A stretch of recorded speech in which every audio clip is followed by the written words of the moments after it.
I'm Jason Brown. I'm the Vice President of Advancement and University Relations here at the University of Houston downtown. It is a true privilege to welcome you today and to stand alongside President Blanchard and so many dedicated colleagues who work tirelessly to bring meaningful programs like this to life. As many of you all know, the President's Lecture Series is one of the UHD's signature initiatives, a platform that brings our campus and community together to explore important ideas, share many different perspectives, and engage in thoughtful dialogue on the pressing issues of our time.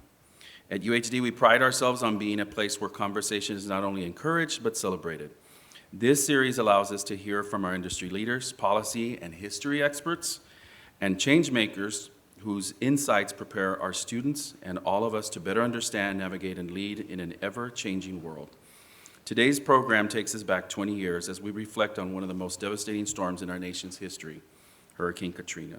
We will hear from our esteemed panel, who will be introduced shortly, about the loss, resilience, and the role Houston played in the recovery lessons that continue to resonate today. And now it is my great honor to introduce the President of the University of Houston Downtown, Dr. Lauren J. Blanchard. Thank you so much, Jay, and good morning to all of you, and a special welcome to our first installment of the new academic year. And we couldn't think of anything more fitting than to start this year with Katrina 20 years later, loss, resilience, and Houston's response. I'm Lauren Blanchard, President of the University of Houston Downtown. Also proud to say that I once lived in New Orleans for 25 years and was a part of the devastation when Hurricane Katrina struck struck New Orleans. In commemoration of the 20th year anniversary of Hurricane Katrina, today's discussion is the first installment in a two-part series on the storm's destruction, their people's resiliency, and Houston's remarkable response. Today, we are doing more than telling the story of the storm. We are telling the story of healing with and through community, including found community, as more than 200,000 evacuees transitioned from New Orleans to Houston to find immediate safety, housing, resources, and an opportunity for restoration. For many who lived through Katrina's devastation, it's hard to believe that 20 years have actually passed, and yet the youngest of our 8 UHD students were not even born yet when the floodwaters rose. Today's panelists are here in part to ensure we always remember Houston's remarkable kindness in the aftermath of Hurricane Katrina. Together, our panelists represent the intersection between politics, public service, education, and art, revealing a beautiful cross-section of Katrina's story from both the throes of destruction and the front lines of recovery. Mr. White, Mayor White, Mr. Sanchez, Provost Bordelon, and Mrs. LeMalle, I will leave the detailed introductions to our great moderator that I'll introduce very shortly, but allow me to thank you for lending us your voices today as we work to ensure this important story for our country's history and our city's legacy to never be forgotten. Now a historic event, the details of Hurricane Katrina are a steadfast reminder that healing and rebuilding in the aftermath of extreme destruction is indeed possible when leaders rise as servants and government works for the good of its people. Our moderator today, Mia Gradney, is no stranger to UHD and certainly no stranger to Houston. We saw her last in June with the screening of KHOU's Juneteenth documentary, Kinfolk and Family. An accomplished journalist, Ms. Gradney holds multiple Emmy Awards, a Gracie Award, and has been at the helm of multiple Edward R. Murrow award-winning newscasts. She is also the recipient of the MD Anderson Cancer Hospital's Karen Harrison Service Award for her work and dedication to pediatric cancer awareness and education. Ms. Gradney is a native Houstonian and a 3-time Emmy Award-winning anchor, host, reporter, and producer who specializes in breaking news and continuous coverage. She's covered everything from Hollywood red carpet premieres to top sporting events and, of course, historic hurricanes. As evacuees from Hurricane Katrina arrived in the Houston Astrodome, it was Ms. Gradney who was on site, where she managed to simultaneously grieve with the evacuees, offering direction to those who were lost, conducting interviews, filing reports, and giving the assurance that everything would eventually be all right. Ms. Gradney, I can think of no one more fitting to moderate today's panel. We are honored to have you here at UHD once again, and at this time, I'll turn it over to you so you can introduce the panelists. Thank you for being here with us today. Thank you so much, Dr. Blanchard. Thank you for that warm welcome. UHD is family, so I'm delighted to be back here with you and to mark this remembrance. You know, anniversary is often associated with those things that are positive and happy, but I like to think of it as more of a remembrance and time of reflection for the city of Houston and for New Orleans as well. As Dr. Blanchard said, I was there at the Astrodome when the very first buses arrived with those people from New Orleans who very much needed our help and a hug. And for a while, I forgot how to do my job. I was just a person helping people who very much looked like my own family members, who were very much in desperation and very broken at that moment, and by literal means, families that had been broken apart in the waters themselves. So in that moment, you know, I said, don't cry, you know. You need to be strong at this time. And I just started helping direct people to where they needed to go, and the cameras were rolling, and those became the stories that I shared with people. It's hard to believe it's been 20 years. I want us to think about that, the amount of time. 20 years, that is 2 decades. That is 7,305 days. And there's been a lot that has made the headlines since then. Other storms that we have weathered, most certainly Harvey as a community, but so much that has happened in each and every one of our lives since then. And as I said, I was at the Astrodome. I was there for several days, and this story continued and developed from that first week into the second week, and it just evolved, and here we are 20 years later sharing and telling that story as well. I want to take us back and show you a video first off to get started with how Katrina unfolded. WWL First News. Southeast Louisiana is now in the direct path of Hurricane Katrina. The way I remember it, it started moving further west. Hurricane Katrina continues to move west in the Gulf of Mexico. The big question is... Look at this cone of error here. It basically runs from Pensacola out to south central sections of Louisiana. Fear started to seep into everybody here in the city, and certainly at the station that I was working at. From WWL TV. It was like, okay, this is really serious. This could turn out to be the big one. Here's the projected path on Katrina. Right now, what the weathermen were forecasting by Saturday was that this hurricane is too big to turn. It's gonna hit us.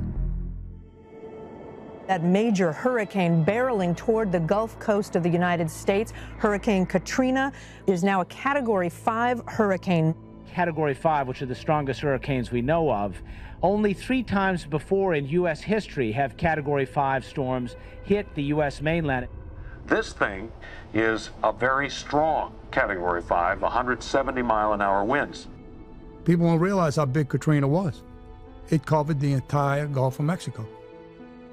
As perfect a hurricane as you've ever seen, if you can call a hurricane like this perfect. Good morning, ladies and gentlemen. We're here for our update on Hurricane Katrina.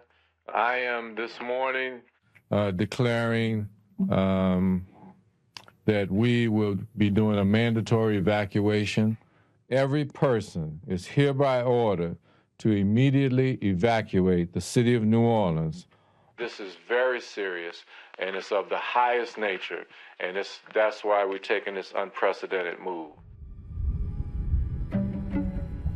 Within New Orleans, you have a high poverty rate.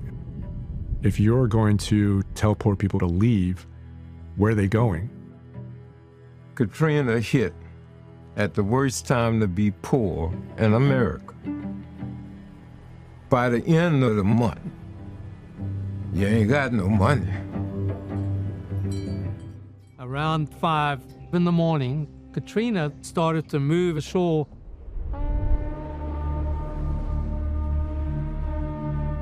The storm wasn't a Category 5 when it made landfall.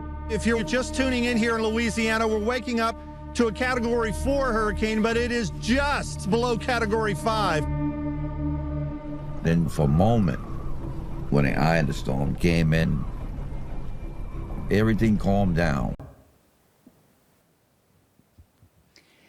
And that, as we know, is just the start of this story. And it wasn't so much the storm itself, but the breach and breaking of the levees that truly caused the disaster and the mass evacuation, ultimately, of New Orleans that would happen. So at this time, there is so much to reflect back on and to speak about. I want to introduce our panelists, and our panelists who join us today personally know how Katrina affected scores of people. They were either living the storm themselves or responding to it as well. So please join me in welcoming our esteemed panelists now at this time, starting with former Houston Mayor Bill White to my immediate left.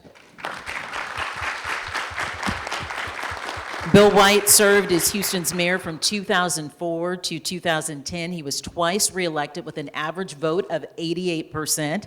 A business management and finance expert, White also served as the Deputy Secretary of Energy of the United States. He received the prestigious John F. Kennedy Profiles and Courage Award for his leadership in response to Hurricane Katrina, and the Governing Official of the Year Award by Governing Magazine. Please welcome again Bill White.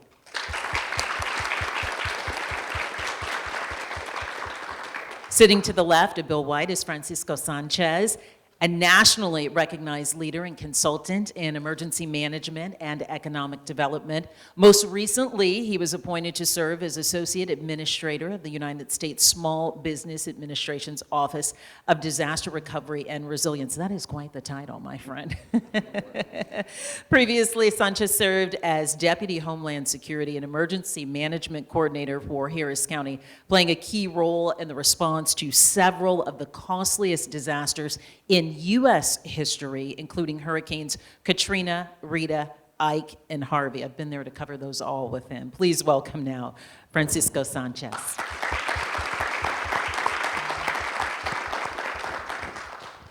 Dr. Deborah Bordelon is Senior Vice President and Provost here at UHD. She is responsible for the articulation of the university's vision of academic distinction, the development and administration of academic programs, and policies relating to instruction, curriculum, and distance learning. Dr. Bordelon lived and worked in New Orleans during Katrina at Xavier University. Please welcome a familiar face around these parts, Dr. Deborah Bordelon. And last but not least, Kionna Walker LeMalle is Director of Executive Communications here at UHD. She's a New Orleans native and great-granddaughter of Houston civil rights legend Beatrice Lehman Greene. LeMalle also is an author whose award-winning novel, Behind the Waterline, covers Hurricane Katrina, from the moment of weather alert to a year after landfall. It is a beautiful book and read. I am told you might want to pick it up after today. Please welcome Kionna Walker LeMalle.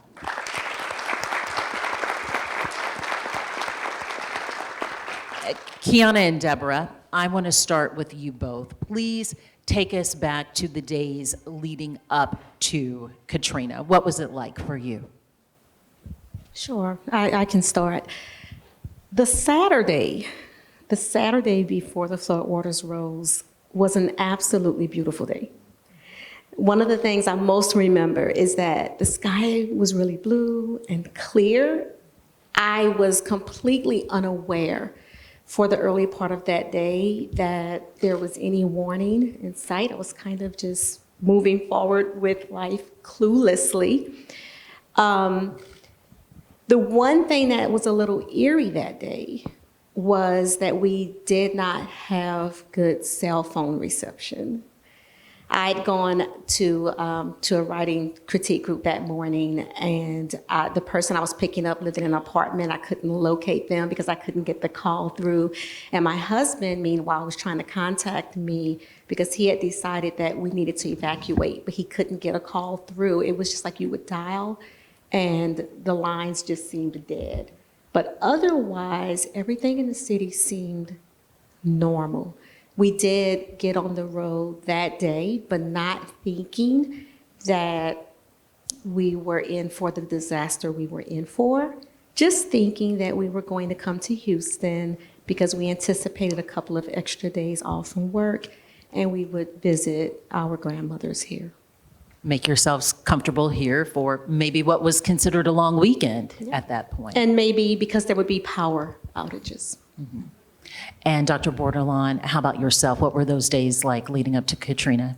Yes, as a native New Orleanian, I had been through hurricanes, and I was at Xavier University at the time, and I was serving as the chair of the Division of Education. We had just finished our first week of class for that fall semester. As Kionna was sharing, it was a beautiful day. You know, we thought, oh, you know, it looks like it's going to be heading for Florida. We might have to close Monday and Tuesday. You know, we met, talked about our plans if we were going to close, but pretty much finished off that Friday just as any other Friday. And so over the weekend, you know, I, again, went shopping, got my hurricane supplies, because, you know, you always get your canned goods and those kinds of things, ready to ride it out. And on Sunday, when there was a mandatory evacuation call, my husband was like, we have to leave. And we packed 2 days worth of clothes, figured we'd be back on Wednesday, and loaded up the dog, the animals. I had 3 cats and a dog in the car with me, and decided to head out, and truly just thought that it would be the regular hurricane drill, and we would be back, you know, on campus ready to go. But it was, you know, a beautiful day, and it was not, you know, we really did not anticipate the aftermath of when the levees broke and the water started coming into the city. Had both of you ladies evacuated before for a storm, or was that even new to you? And did that make you anxious just knowing this is the first time we've had to leave home? I had never evacuated before. It was truly the first time that I left. Yeah, same here. I'd never evacuated before, and I was personally really irritated that my husband insisted we leave. I had no desire to leave. You know, you ride out storms in New Orleans. It's what you do. I had a really bad headache that day, and I just didn't feel like getting on the road. I had no desire, so yeah, I begged him not. I was like, please, can I just take a nap? Can we go later? Can we think about this until tomorrow? But it was our first time leaving. It was also our first time bringing our dog on the road with us. So we left with, it was my husband and I, my mom, 2 toddlers, an infant, and a German Shepherd in a Kia Sedona. It's just amazing that you survived the ride, let alone the storm and the aftermath. It was a tough journey. It took us about 16 hours to get from New Orleans to Houston. And at some point, I think we came out before contraflow because it was before the mandatory evacuation. It was 16 hours for what would normally be a 6-hour drive.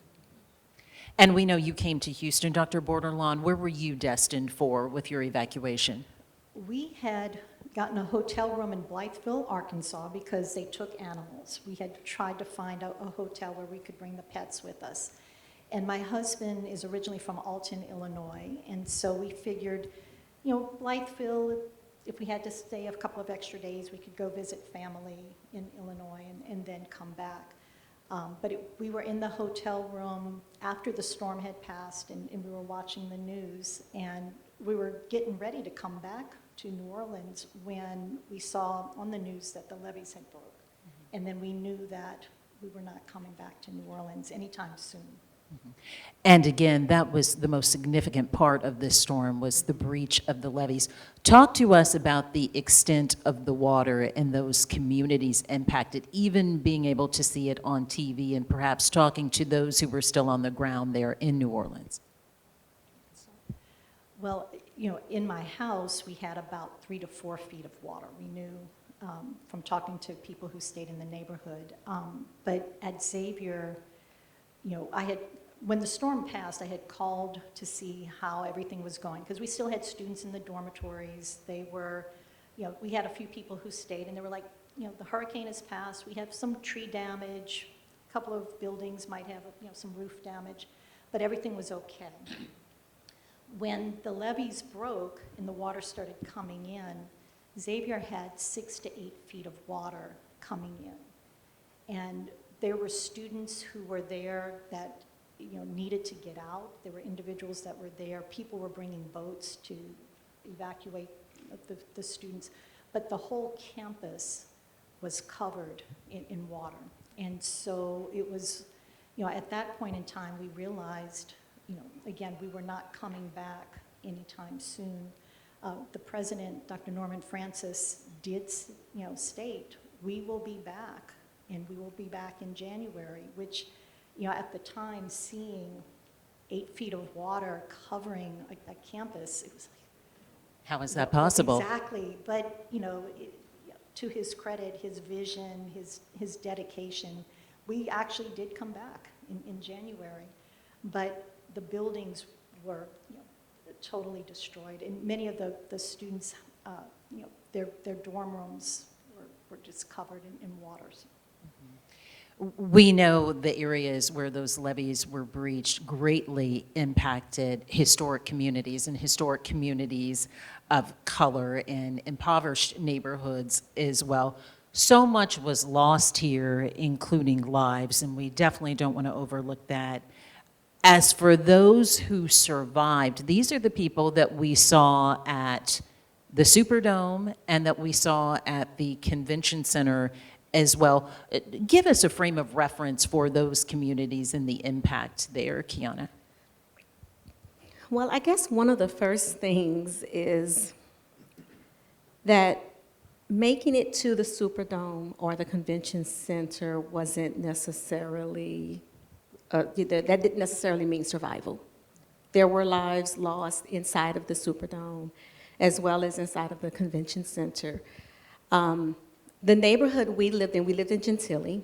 Gentilly is a historically African-American neighborhood. We were not hit quite as hard as the Ninth Ward of New Orleans that was completely destroyed. Gentilly, though, was heavily hit. We had nearly 8 feet of water in our home alone. We did lose some of our neighbors. Our neighbors across the street passed away in their home.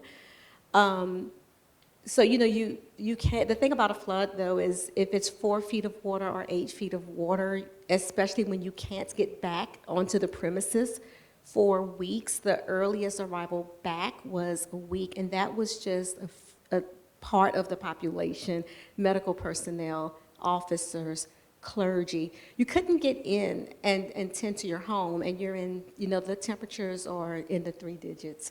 So by the time you get back home, you've got mold and mildew and everything, absolutely everything has to be gutted out and started over.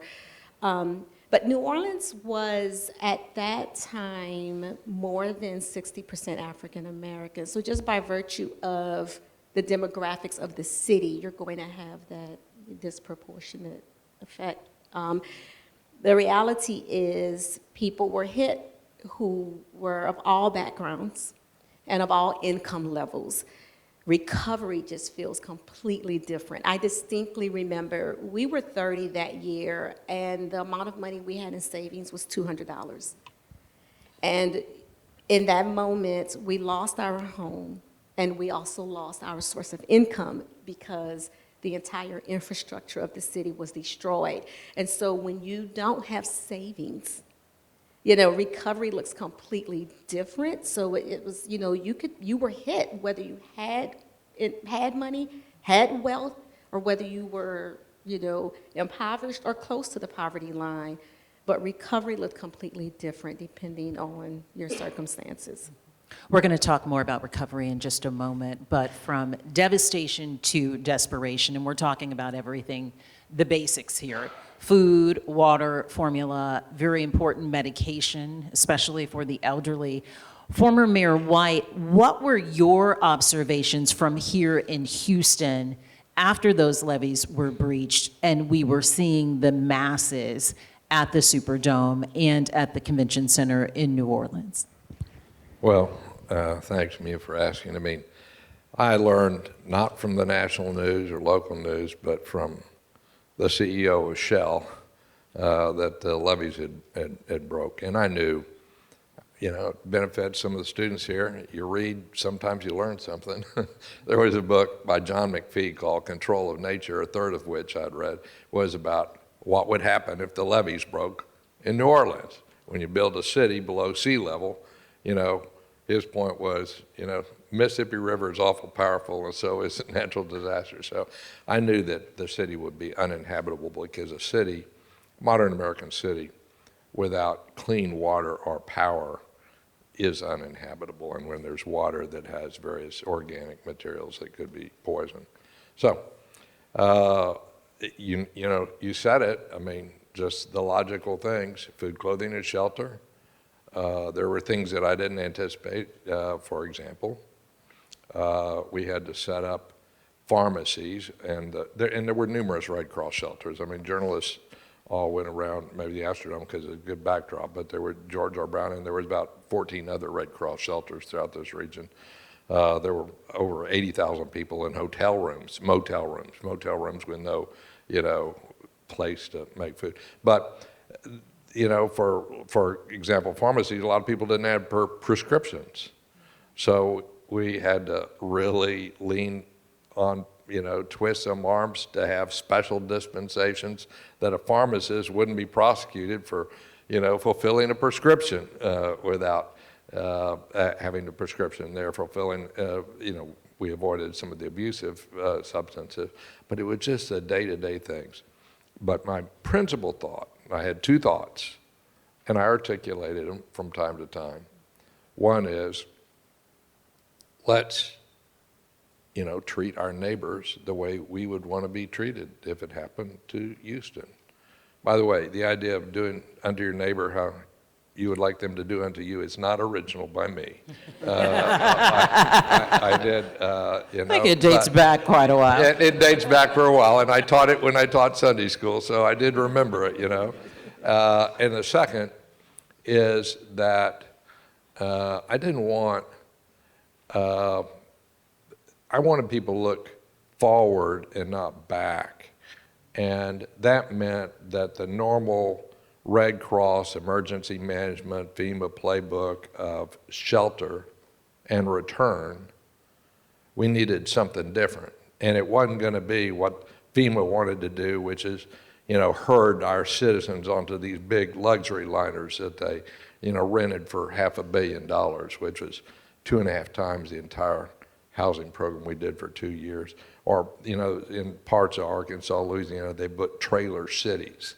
Well, people were isolated. The kids couldn't go into school. How can you seek jobs when you're in a trailer city, you know? So I wanted to say, how do we get apartments that have utilities and have furnishings and some money for folks so they can buy, you know, what you were talking about a little bit earlier, so you can just get by. And that was what I was thinking about. How do you do all those things? It's a long story, but that's what I was thinking about. How do you get people out of shelters and on to their lives so that they can regain employment and start to feel that self-sufficiency and independence that we all love. There's so many different layers there. Even you just talking about the pharmacy, right? The layers involved there. Let's take a look back real quick at Houston's response.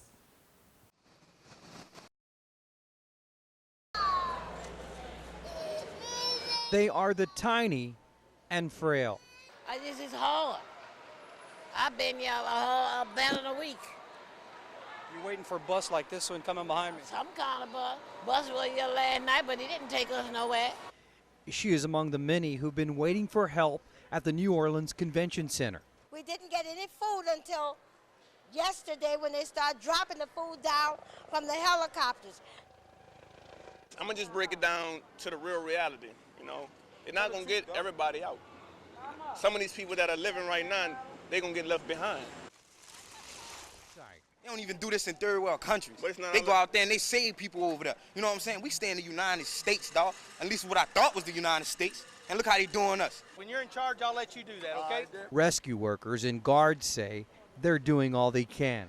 If you think the evacuees are desperate, we're looking for my Aunt Lynn Honoré, my Aunt Yvonne, Samaya Borden, Joyce Borden. meet those who came to Houston looking for lost loved ones. They were last on the roof in New Orleans East on Tuesday night on the roof of the house. Right now I have 20 people at my house in Orange Park, Florida, and I'm trying to find the rest of my family. Diane Kelly flew in from Florida trying to find her big brother. I know they was in the attic. I don't know where they are now. I have not seen any of them yet.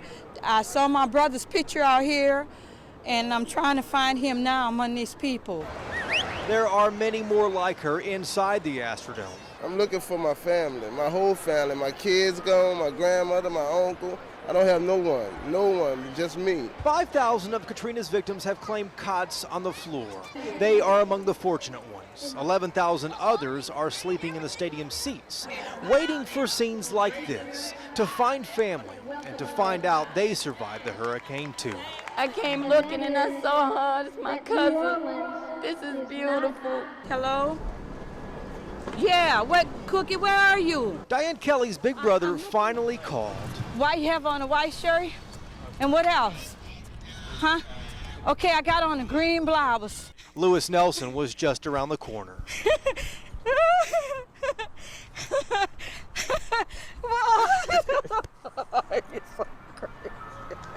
Oh, I thought I lost you. He's here, so are his grandkids. You made it out. Hello, Brian. The Nelsons thought they could ride out the hurricane. They ended up getting rescued. I told you to get out. You wouldn't listen to me. Yeah, I swear, I'll never do make that mistake no more. She called me all the way till the phones went out. Diane Kelly is flying them all back to Florida. $1,500 she spent for 7 Southwest tickets. So thankful she found family, but still looking for more. And the people in Houston, they open their heart, they open their arms. The people in Houston are so wonderful. Houston was such a place of hope. It was, and I witnessed that firsthand. It was such a different place for the people from New Orleans and what they had experienced, and then they had come here. They were treated like human beings here. They really were. So who ultimately made the call to bring New Orleanians to Houston to shelter them here, Mayor? Let me tell you the real frame. Please do. Which is that, you know, Katrina hit New Orleans, levees broke, there was flooding, and where would people go? They'll go to an interstate highway next to the largest metropolitan area that is close by. So sometimes I hear the words invited and things like that. No, there were, you know, as I say, probably 80 to 100,000 people here before buses started to arrive with people from rooftop, because they have relatives here. There were churches that were, I was at the churches that where they, you know, had tents and everything like that. We did make a decision, both me and County Judge Robert Eccles within our respective jurisdictions, to say, hey, the Red Cross shelters, we're gonna I just told the conventions that were booked at George R. Brown, sorry, we're going to need the George R. Brown Convention Center. It took Commissioner's Court a couple of days to cancel the conventions in the Astrodome. And those were, large emergency facilities.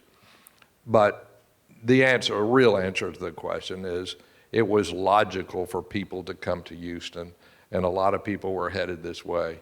I mean, the mayor of Baton Rouge I'd talked to quite often, and their population almost doubled. Well, there were 5.5 million people in our metropolitan area, and we could take 250,000, right? So how many people did we have at the Astrodome at its highest population or head count there? Yeah, so for the Astrodome, we had about 65,000 people come in through this entirety.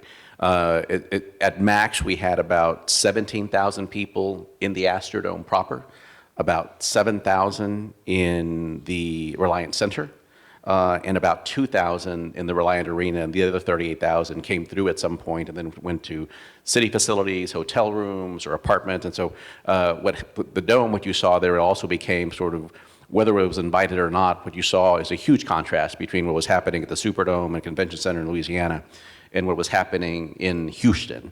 And so for them, that was a beacon of hope. Whether they needed a place or whether they didn't, or they were simply trying to connect with relatives and lost family members and friends, that became the initial destination point. Aside from the shelter itself, it became the initial, I'm here, what do I do, where's my family, and many of those moved on elsewhere. I remember leading so many people to what I call reunification checkpoints. There were boards with information posted and people there to assist. It really ended up being so much more than a shelter. Can you give us an idea of the layout and the services that were being provided to people at the Astrodome? We built a city at the Astrodome in a matter of days. It really had to be another city, right? Think about just the facilities in general. The facilities are meant for a baseball team at the time and a football team to shower. 35,000 people, we needed to build showering facilities, we needed laundry facilities, we needed, to the mayor's point, in terms of medical, we knew when the call came on about 4 a.m. on August 31st, we were expecting 23,000, 25,000. Many medically frail, special medical conditions, so 100,000 square foot medical clinic, pharmacies. You literally could get your eye exam in pharmacies and see a physician and a doctor within about 45 minutes, which you can't even do today out of a disaster. So very proud of the medical team that stepped up. You had a post office. We had to create our own zip code. And the only place that you could mail to someone if you're looking for somebody was your name and the Astrodome. So at the end of the day, we had about 1,350 buses come over a course of 6 days. And so mental health care services, connecting folks with education, connecting them with anything that they needed. So it was really building a city in a matter of days to accommodate just the sheer need. And much of this operated on volunteers and volunteerism, correct? 6,003 people for 60,000 people that came through. So Houston really stepped up.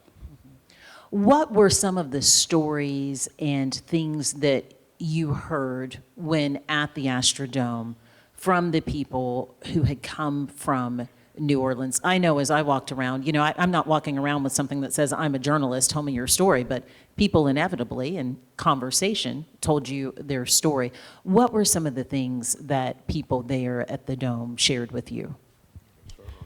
Yeah, and so one of the things, and we talked about this earlier, one of the most striking conversations we would have is people thought they were going back in a matter of days. They had lived what they lived at the Superdome. They had no real understanding of what was happening outside those facilities, and so that for us was a very incredible challenge. Again, people looking for a family member. We had people throughout the country calling us and saying, including people that were at the White House at the time, saying, do you know where this person is at? And so a lot of that and connecting with folks. I'll tell you also, what you saw over the course was some incredibly beautiful moments. The first animal to get reconnected with its owner was a chicken named Lucy. A chicken named Lucy. How a chicken survived on a separate bus entirely is a miracle unto itself, right? So, and this is the other thing. We actually had a wedding. Folks whose wedding had to be canceled married on the floor of the Astrodome by Evander Holyfield of all people. And then we... Where was I for that story? I missed that one. And so in the middle of the Astrodome, we found her a gown, we found the groom a tuxedo, and then we all pitched in to get a nice hotel down the street for the weekend for their honeymoon. But at the end of the day, I think when you look at just all the stories, just the lingering impact for what Houston did, it made our city better. Our economy was stronger, our culture is richer, our food was elevated, and the music got a lot more colorful. So despite Houston doing what it needed to do, we were great beneficiaries and inherited a tremendous infusion into our city after that. And Mayor, I know that you were at the Dome. I remember you at churches at the time, really out in the community, because those people who had evacuated were throughout the city of Houston. What were you observing when you were going out beyond even the Astrodome and into the community and speaking with these residents from New Orleans? Well, in your previous questions, things that really stuck in my mind, just conversations, was talking people to get off buses where they were apprehensive that they would go back into a situation like they had left in New Orleans. Or in our meetings that Francisco is at 8 to 9 every morning, that we had a leadership meeting with about 100 people present, working sessions. A lady came in and was identified as the housing director of the city of New Orleans, and she had been taken off a rooftop. And then when she was identified in her responsibilities, she wanted to be plugged into our housing program, which she was. And she said, I was expecting this to be chaos, but this is so competent, And so, but I met with a lot of people, and this is basically what I said. And there was some dialogue back and forth. Some of the things, when are we going to get back? Well, if power doesn't work, if somebody says it's going to be 2 months, it's probably going to be 6 months. If they say it's 6 months, it's probably going to be 9 months. You know how people in government can be. And so, says the former mayor. Yeah, I mean, sometimes people exaggerate because they're more, they want to get people off their back. So and I know it's a tremendous undertaking. So I said, look, my plan is to give everybody a chance to be in an apartment that's near mass transit, that has furniture, where you have, electricity on, and don't worry about that. We got it, and we're going to move people out as soon as we can, and you're not going to have to be in a shelter, or some of the people were in motels and packed in like sardines and stuff like that. And we're going to do our best. But we will get it done. Here's what I want you to do. I want you to obey our criminal laws, and respect the rights of your fellow evacuees and other citizens here. And if you are able-bodied and employable, find employment.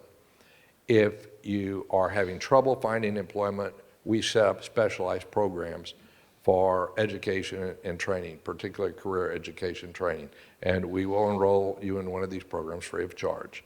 And then we will have employers lined up to do it. And your kids got to be in school.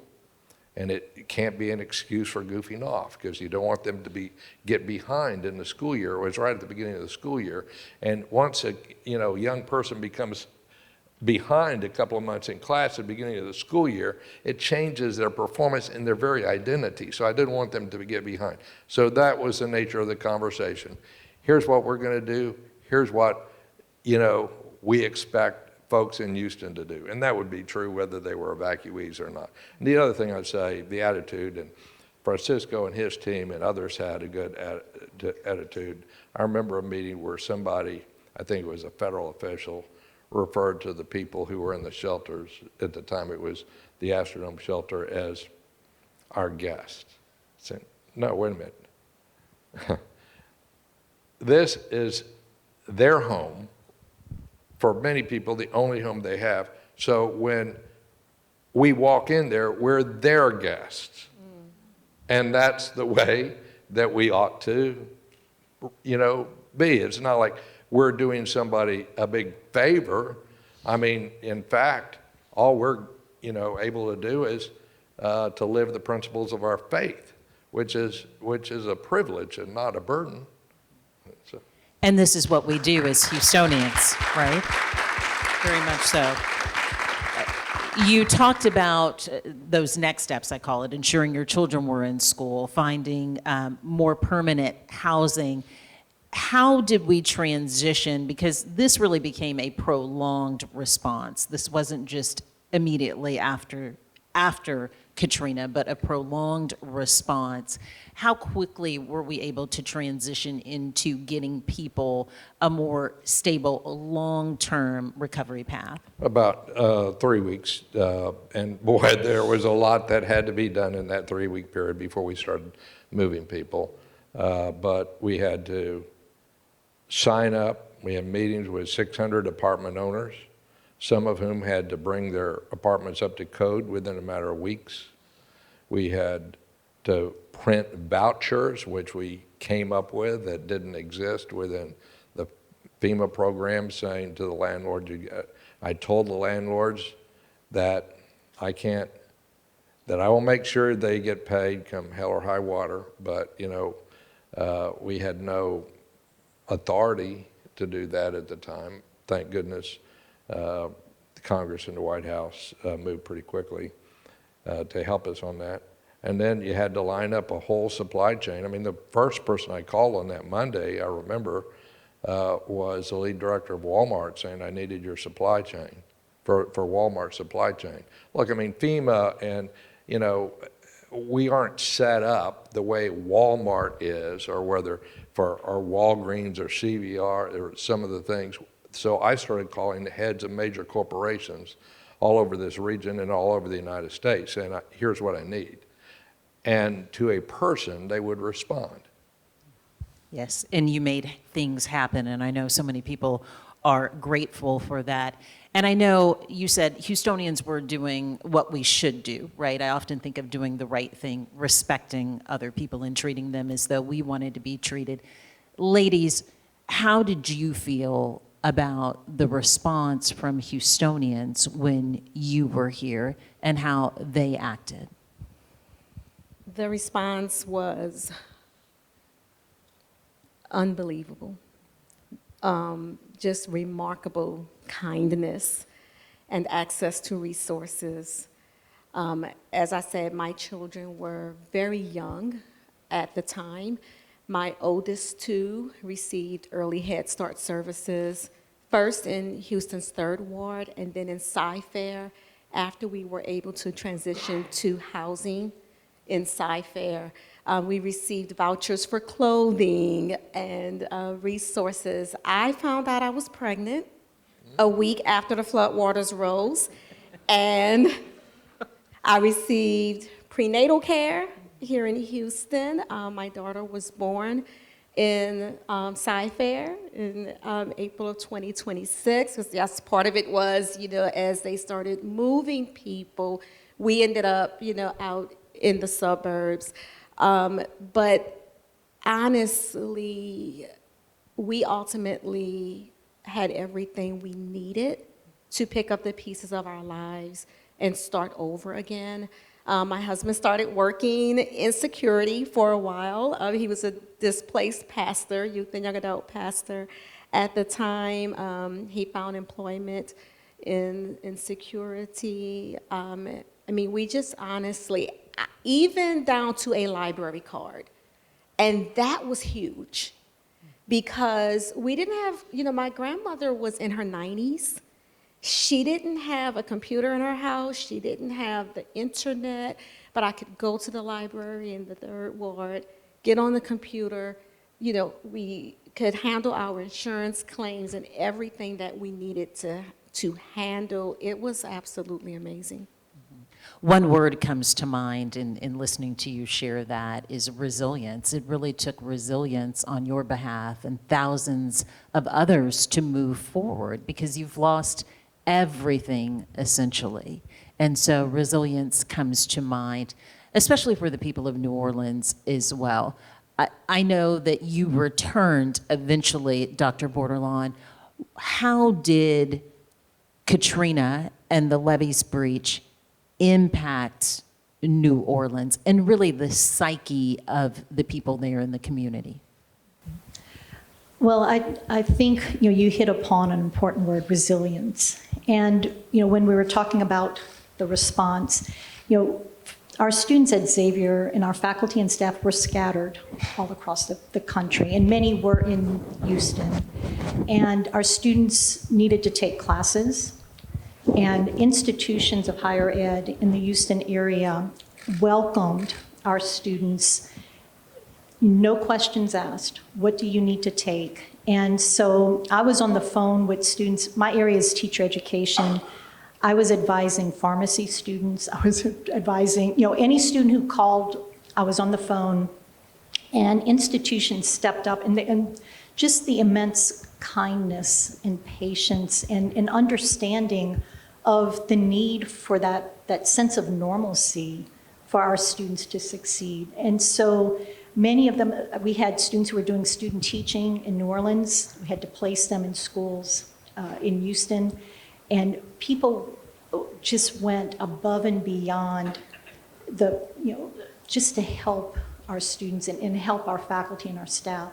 And coming back to New Orleans, again, it was that understanding of that people care, and that resilience of being able to say, okay, in a time of immense uncertainty, and the city, even when we were able to come back in January, the city was not ready, in many ways. I've shared with people, I think the court systems had opened up. I was on jury duty just about every other week because there weren't enough people in the city to serve. So I just kept getting, Bless you. Yes. It's like, okay, But what was wonderful though was in that jury room, it was like a homecoming. As people were walking in, it was like, oh, you've returned, you've come back. And for many of our faculty and staff, they had no homes. New Orleans East was devastated. Many of the areas in the lower Ninth Ward, devastated. And so there was an actual FEMA trailer park on our campus so that people could return and work. Our students, we had to find places for them to go. And the dormitories were able to get some of them up and running. Xavier is a Catholic institution. There was a convent. We put students in the convent to get them back on campus, but we had to make sure that they understood that we wanted them to be successful. And again, their experiences here in the city of Houston really provided that understanding that, yes, it's traumatic, but you have the support, you have the love, you have the kindness of the people here, and that you're going to be successful. Mayor White and Francisco, how did Katrina shape Houston's legacy, and how did it prepare us for Harvey as well? I think, and the mayor touched on this a little bit in terms of what our moral obligations or responsibilities are. I don't think cities are any different. There's that saying that character might be tested. You don't build character during crisis, it reveals character. And if that was a test for Houston, we passed. And I think we continue to carry that legacy in terms of how we respond to disasters. But in terms of being able to prepare us for future disasters, it was 20 years ago. We are in a changing environment. But one of the things that really changed the landscape in Harris County in terms of being able to deal with the crisis is FEMA wasn't built for this. There wasn't a rule book for this. There wasn't a playbook, and there wasn't a whole lot of structure. We simply built it, and I think the guidance from Judge Eccles at the time, and we lived it every day, was don't do what you have the right to do what's right. And so when we needed to create a plan, whether or not we were going to get reimbursed, whether we needed to open up our school systems, whatever we needed to do, we simply do that. And that has been the culture that into which Harris County in this region has tackled disasters since then. And so while Katrina really laid the groundwork on the federal level too, you change, every major change in how this country deals with disaster has come from a major event. First it was civil defense, then it was Andrew, then it was 9/11, and then it was Katrina. And I think we're really beginning to see the third evolution of how we change disaster response in this country, but it won't be because of a huge disaster, it's because of the incremental, consistent, persistent, more frequent disasters that we're having across this country that are straining the system. And so I think what Harris County and this region do right is coordinate, collaborate, and coordinate. And we really have taken to heart what we learned during Katrina was the federal government may not come at the end of, and if it does, all disasters are local. And it is at local leaders that need to step up to the plate and to make sure that we get things across the finish line. And so I think that's why Houston is better positioned right now, post-Katrina, because we have lived that ever since. The local response has to be there. They have to be the first responders. Right. Okay. As we wind down here, we want to reflect on some facts and figures for you. According to the National Weather Service, the data center, and the Houston Chronicle, my colleagues there, 1,833 lives were lost from the storm. 40% died from drowning. Nearly half of the victims were over the age of 74. Katrina caused $160 billion in total damage, making it one of the most devastating storms in our nation's history. 80% of the city of New Orleans was flooded. Houston took in about 200,000 storm survivors, more than any other U.S. city. And the Astrodome itself became a shelter for about 25,000 evacuees. Exact numbers, they do vary, but Houston is home to many people and families who fled Katrina, got caught in Hurricane Harvey, but are staying here because of Houston's stronger economy, and I'd like to also think because of Houston's people. That resilience, of course, is to be celebrated always, each and every day. Ladies, do you think that you celebrate in this? You know, some people say they survived the storm. Some people say they weathered the storm, learned from the storm. Does this embody who you are now, what you've been through? You know, I know personally I've definitely learned from the experience. And, you know, part of it is not taking anything for granted, knowing that things can disappear very quickly, and very basic things, utilities, mail, you know, having a home. And understanding that, you know, again, to appreciate the kindness, the community, and the sense of that, you know, we need to treat each other well as we are going through, and that the stories that we have an impact on, you know, how we view the world, and that it's important for us to provide that support. But definitely that resilience and understanding was learned from this experience. I would say that I developed an immense appreciation for community and service.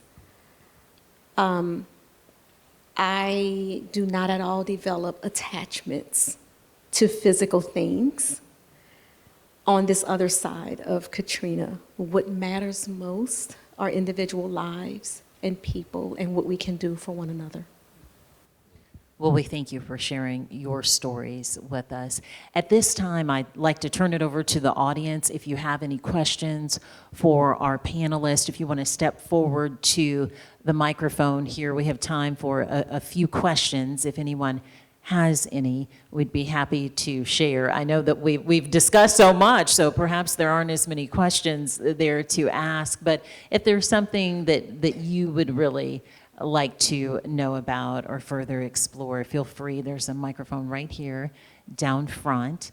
I know for myself, it taught me in just reflecting about things, being a person first. You know, on that day, I literally was like, I'm not going to make my deadline. That's what I was thinking at first. If I keep walking with everyone and trying to help them find their family member or holding their hand, or I mean, literally hugging people and patting them on the back and saying, you're okay now, this is a different place. I mean, people told me I don't want to be here, right? Because I think they were so afraid they were walking into another Superdome. And I know at some point I was like, oh, well, they'll have to understand at the station, too bad. What am I gonna say? Oh, excuse me, you don't know where your child is, but I've got a story to file. It just told me that doing the right thing and being a person always leads to the best for everyone involved. And some of these people I heard back from at a later date, I didn't even remember telling them my name, or maybe it came up in conversation at some point. But doing the right thing always serves you the best. Well, hello, Dr. Blanchard. Hi there. So just a quick story that really sums up everything that we've heard here today. So when Hurricane Katrina hit, I evacuated first to Lake Charles, which is my hometown, and then ended up migrating back to Baton Rouge. And I remember also well the whole notion of medication, that there were lots of people that I knew that were in Baton Rouge that had left New Orleans, but they couldn't find any information on their medication. So I got the list and I went to a local pharmacy there in Baton Rouge, and obviously many other people had the same notion because the line was wrapped outside to go in to start asking questions about how we can get medication for people. And it ended up being where so many people in that line were from New Orleans, and they started telling all their stories, and it became like a reunion. Like, it was the weirdest thing ever to see that dynamic. But I remember also well that there was a woman there that, if you're from New Orleans, you would know her name is Arthel Neville, the Neville brothers. She is one of the sisters that's a performer there. And she told the story, and it was the most bizarre thing. I felt like I had an out-of-body experience hearing it. She said that things were so bad that she had commandeered a school bus. And so once somebody said, "Commandeer, what do you mean by that?" She says, "I stole it." So she stole a school bus, and she went to all the neighborhoods where she saw elderly people, and she got them all on the bus. She drove. I said, "Well," Sigmund said, "What about the keys?" Said the keys were in the bus, right? And so she drove all throughout, and that she had first stopped in Baton Rouge, but she heard that the best place to go and the only place to go was Houston, Texas. She said because she knew that not only that they would take the best care of the elderly people on that bus, but because they knew that they would be able to not survive there, but they'd be able to thrive. And I remember that story so distinctly. And, you know, first I was like, gosh, she stole a damn bus. But maybe I shouldn't be talking to her right now about this. But the reality is that, you know, it didn't take long for the word to spread that Houston was the place to be for people to thrive who lived through Katrina. It was a really, really hard time for many of us. And so I just say thank you, Houston, for all that you have done for so many people. In helping them now, for many of them who even thought that they would not have that second chance, many of them who perhaps were working in jobs that they thought that were kind of dead end, but they had a new start, a new beginning, and it's thanks to Houston. There you go. Thank you for sharing that story, Dr. Blanchard. Perhaps, could I share a benediction if we're wrapping up? So Please, it looks like we're wrapping up. I think we have one more question, and then after that, please do. Hi, my name is Deborah Evans, and former Mayor White. I almost didn't recognize you. You look so relaxed. I almost didn't recognize you, but good. Thank you guys for sharing your stories. It's been I know people that was here in Houston during Katrina is very emotional, and some of the things we saw on television was heartbreaking. But I want to give Houston kudos because I know people that actually took people in their home. I know churches that actually had brought in homes for people to live on their properties. I actually saw this. So I just want to give kudos to Houston and people that was here, that we are a city that we are so welcoming, and that I actually saw that happening. So I still want to give kudos to Houston and Mayor White. You look so relaxed again. Thank you for that. Yes, sir. Hello. I just have two questions. So, what is one story from the Astrodome that sticks out to you personally? They all do. I have to tell you, I've covered so much in between Katrina and Harvey. Those will forever be with me. And it wasn't so much the unique stories. For me, it was the people at Katrina who I was looking at, who I was like, you look like my uncle, and grown men crying to me. I'm a native Houstonian, right? So we are H-Town proud. The men I grew up with did not cry. Like, I literally was thinking, this is the end of the world. There are Southern men before me crying, people were pulling on my clothes, asking me for help when I would walk by. This was the very first day people arrived here. And I just remember thinking, like, what is going on? And like, okay, you have to be strong in this moment and help people. That's all I thought. You have to be the voice of calm. And who knew the lessons that I learned there? Because that was 20 years ago. You have to think I was age 12 back then, reporting for a TV station. So fast forward to Harvey, 12 years later, people were calling the station telling me they were trapped in their roof and they were afraid they were going to die. And I reflected back on, remember how you helped those people by remaining calm and telling them it was okay and offering any type of advice and solutions that you could. I think for me, it was their stories that they would share of desperation, but in the end, the story ended up being, the first night I was there, it ended up being about me walking with people and trying to help get them to the right space that they needed to be in, the right person. And it really, for me, cemented like always doing the right thing and always being a person of service to others when they need it. That was it for me. You did an excellent job in reporting, but just kind of sidebar onto that, like, do you think people's fears and just, releasing all that emotions, it was just, maybe they just came from the Superdome or they just lost everything? Do you think it was probably part of that or just a combination of everything? Yeah, so share a little story at the start, and then what I saw midway into the tail end of it. On the first night, the buses came a day before, and we had security perimeter, and the buses showed up anyway. But somehow, 2 women made it past security, and I encountered them in the hallway just after midnight. They had blankets and teddy bears and wanted to know where the children were. And so I took them. And this was in the arena. We had a special place for kids away from the Astrodome. And in an empty arena, you hear everything. And so we walked in, and as you hear the doors open, about 10 little heads pop up. And I had never seen hope disappear so quickly from kids' faces, because it wasn't their family. But just a few weeks later, people that came in, Mia, that you talked about, that didn't know what they were doing, someone created their own coffee shop inside the Astrodome. A quarter for a cup of coffee, because what they had that we didn't was chicory, right? And you went down the hall, and someone had created his own barbershop, right? So these were people, and that's where we turned a blind eye. We didn't have the health inspector come in. We told them to keep walking and to keep moving. But those are the kinds of stories where you see where people came in on these days just not knowing what day it was, what was happening with their lives, and some of them finding enough peace there that started their own path to resilience, and all we needed to do was provide them not maybe a place to live comfortably, but a place where they could live and have the promise of moving on to those next steps. And then just 2 more things, like, so what was the parking situation like at Reliant Park at the time? Because also keep in mind, Astro World was across the highway, and they share a parking lot with Reliant Park. So was it complicated just to bring supplies in, also sharing the parking lot with the various venues there?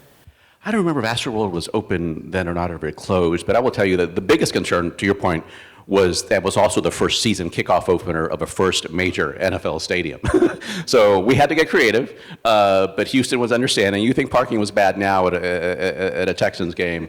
The first one at a new stadium in the middle of all that, but everybody worked through it, and we made it work. And my last question is, I just visited New Orleans in July. Beautiful city.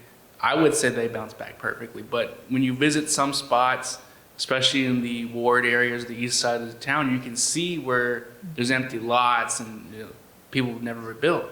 And even 20 years later, Six Flags New Orleans is still abandoned, and there's a lot of different abandoned places in New Orleans. So if a hurricane similar strength to Katrina hits Houston, would you say confidently that we could bounce back fast, or it would be a gradual progression? Well, I'll take that. Look, I mean, Hurricane Ike in 2008 was very close to, it was, very close to the worst case on winds. So, 90 to 110 mile an hour winds. They had a little worse. Northwest eye wall hit a little further up the coast, but not much farther. So, as I told people at the time, hey, we have a lot of trees, not going to have power. Ice is going to be a priority, refrigeration. But we did go through a test. Now, Harvey, I will tell you that I looked at the, they call it bell curve dispersion of probability of storms, and it wasn't a million year, 1 in a million. It wasn't on the map to have 50 inches in a little over 4 days. And hopefully that's an anomaly, but judge for yourself, the city's come back. 64 inches. Yeah, 64 inches. I mean, it was over 50. And so, it was an anomaly, but we've recovered. And, I always taught that we can't nobody sort of chooses when they are born, and very few people get to have a big say in when they pass this earth. Nobody can control the weather, at least not in the short run. And, we can't worry so much about what we can't control, but we should pay attention to how we respond to bad things. And, based on what you've heard around this room today, then, it is actually possible for some good things to come out of a bad thing if you respond to it in the right way. I mean, I think there's probably, Mr. President, people here who've gotten lower grades in a class than they wanted. They studied a little bit more and they got a better grade next time. Actually, the only way, the human beings, our skulls are so thick sometimes that the only way we learn anything is by being beat over the head by experience. And I think we've learned a lot. Okay, and our final question, the lady behind you. Thank you so much for your patience. Hi, everybody. So I was a part of the relief effort. So I was opening 5 new affordable housing communities at the time, and we had transportation. I was 12 as well. It was an after-school program, DEA, I don't know. Anyway, I guess I'd really like to know what key takeaways did we have from this experience that we put into city government that maybe still is a key thing to look at in preparedness for anything that happens in the future. Yeah, and I would say to those 2 questions is we need to be honest about who we are as a city. And as we reflect on 20 years, I think we need to look at what we've been through and we have the potential to go. What I often hear, we're the 4th largest city, we're the 3rd largest county. And look, I'm a Texan, I love me some bragging rights, but I think it misses the mark. We are an essential region. And in my opinion, we are traveling this country for 3 years for the former president. I think we are the most essential region that fuels the nation and powers the world. But we have chosen to stake our lives and our livelihoods and what we hope for the future in a place that is a prime hurricane landing zone. And I think the way we get through that is to be honest about where we are. And by that I mean, we are on the precipice of some great things. Like, if we want to be competitive in this world, we need to redouble our efforts on renewable energy, right? To expand where we are on oil and gas, from the Texas Medical Center to invest in AI, from aerospace to take us beyond the moon. But if we are going to build that here, we need to protect that investment, and we need to be honest about where we live. When we spend, and by that I mean, we need to be honest of how we do that. The vast majority of our investments in housing come through disaster housing dollars. The average HUD allocation to this region is $50 million. For Harvey, it was $1.3 billion that we couldn't spend quick enough or efficient enough. For Derecho and Beryl, it was $381 million. That is just one example. I think we have an opportunity in Houston and Harris County to be the most resilient city in the nation. But I think we have to also, and I'll close with this, Katrina is how we started taking a real serious look at that in this region. Harvey, right, are now tied together as the most costly storms in our nation's history. And the response of that centered here. I'm optimistic for Houston. I'm hopeful for this region, but we need to be honest about where we are.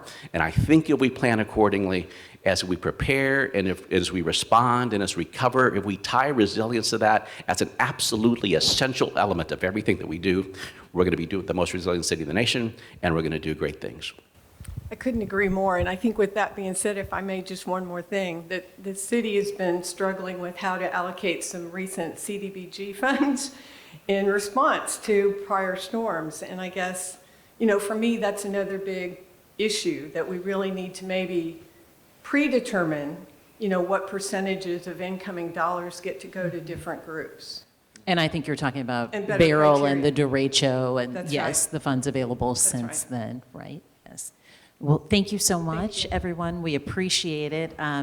We are so grateful to have heard from our esteemed panelist here as well. And this is just really the start of these discussions that we'll be having. A bonus, we're going to have a part 2 of UHD's observance of Katrina 20 years later. It continues next week. That's at 6 p.m. on August 28th with a special presentation by Angela Blanchard, a nationally known expert on surviving disasters and the former CEO of Baker Ripley Neighborhood Centers and the City of Houston. Her topic, you ask, Shipwrecked, how we go on after the unthinkable. That crucial and remarkable presentation that will take place, once again, right here in this very auditorium at UHD at 6 p.m. Thursday, August 28th. It's free and it's open to all, so consider this your invitation. Mayor, I know you said you had a benediction that you'd like to share as we wrap up here. I think people are hungry. But, well, would you like to say grace instead?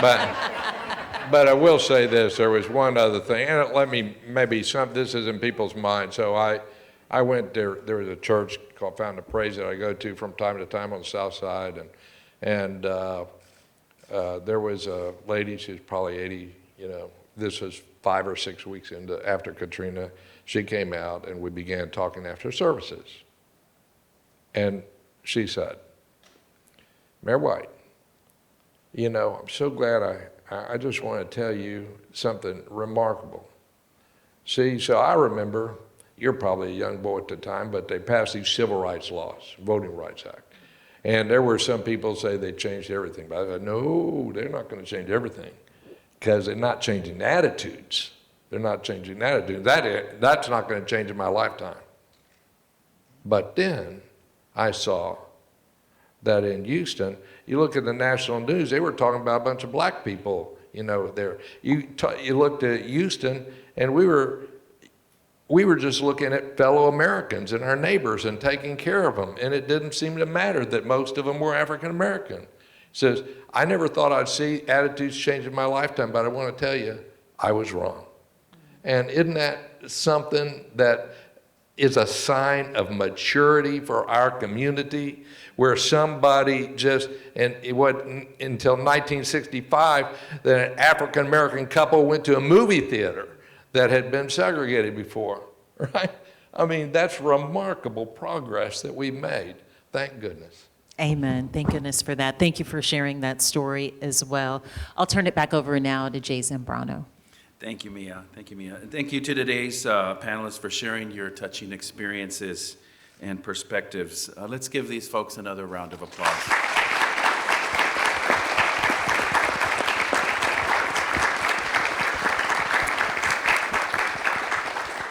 I also want to thank each and every one of you in the audience that have been part of this important conversation. I'll just say that as an outsider, I've been living in Houston for the last 3 years. As an outsider, I lived in San Antonio when Katrina happened, and we did a little bit of our part. I think we were talking about the numbers of San Antonio receiving folks from New Orleans, and the numbers, I looked it up a little while ago, and it was between 25 and 35,000. And it felt that everywhere we went, we met people that came to our city. And we also received the New Orleans Saints for that wonderful season. And Jerry Jones made sure that we were not going to get an NFL team anytime soon. But anyway, and then when Harvey happened, I lived in the Rio Grande Valley, and we've always watched from afar what a class act city Houston always is, responding either for others and themselves. So again, another round of applause for the city of Houston, our city. So before we conclude and our panelists, leave, we want to take some pictures, so please stay behind. And also, we have a little token of appreciation. But just to let everybody know, I think you all received some tickets already. There will be lunch in 8300, so we don't want to be any more, we don't want to take any more time between that. We know everybody's hungry. But we want to thank everybody again for being part of this wonderful event today. We thank you again for joining us, and we hope to see you at the next President's Lecture Series. So thank you so much. Have a great day.